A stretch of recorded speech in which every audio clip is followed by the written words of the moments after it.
Hey guys, welcome to my channel. Today I'm going to be showing you how to make Fiesta Chicken in the Instant Pot. This is the Instant Pot that I will be using. It is a 6-quart Instant Pot and it has multiple functions on it. These are the ingredients that you're going to need for your Fiesta chicken dip. Very inexpensive. You can get them at any grocery store.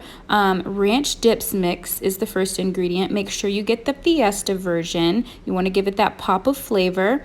Some corn. I get super sweet corn. Rotel. I get the no salt added. Not trying to have high blood pressure. And then taco seasoning and 8 ounces of cream cheese. You can get any brand you want.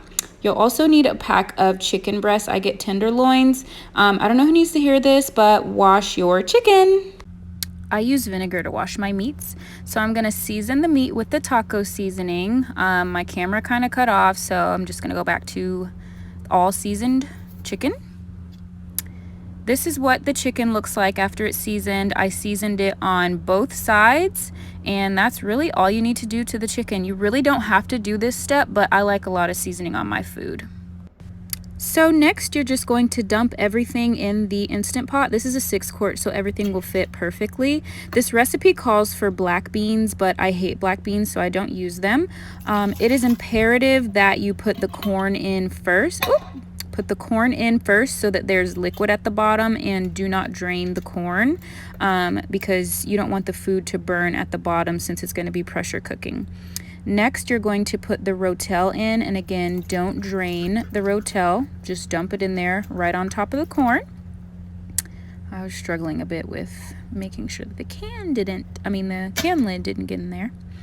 But we are going to get it all in there. Next, you're going to want to put your cream cheese. You don't have to soften it or anything. Just literally open it and dump the whole block in there.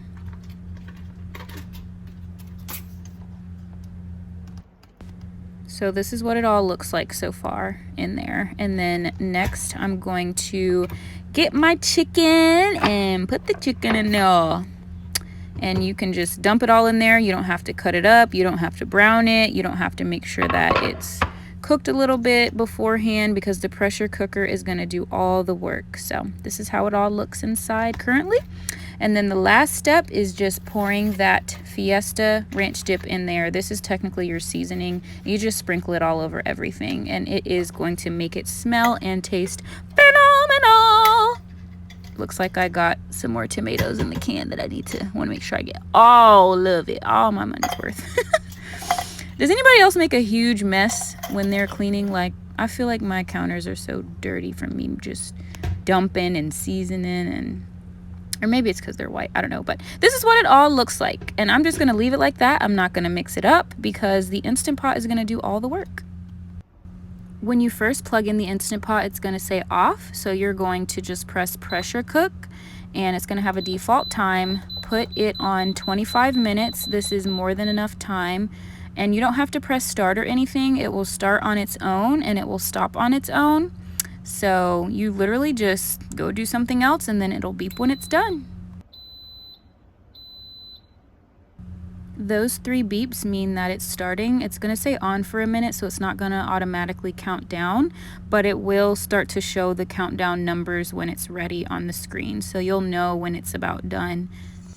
So it's over here making weird noises and steaming. That is a good thing. The steam is coming from this top thing here, and I think it's just going to make noises until it's done.